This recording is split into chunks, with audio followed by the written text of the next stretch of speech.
সম্মানিত দর্শক এবং শ্রোতাবৃন্দ, আমি ডক্টর আবুল কাশেম মোহাম্মদ মাহবুবুল্লাহ যশোরী বাংলাদেশি সেবা পার্টির পক্ষ থেকে আপনাদের সকলকে জানাই আসসালামু আলাইকুম ওয়া রাহমাতুল্লাহ।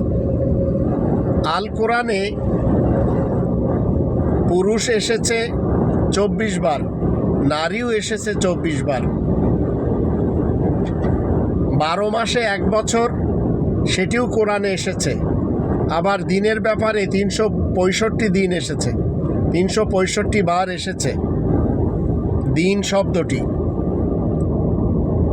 আবার আদেশ শব্দটি এসেছে 1000 বার, নিষেধ শব্দটিও এসেছে 1000 বার, হালাল শব্দটি এসেছে 250 বার, হারাম শব্দটিও 250 বার এসেছে।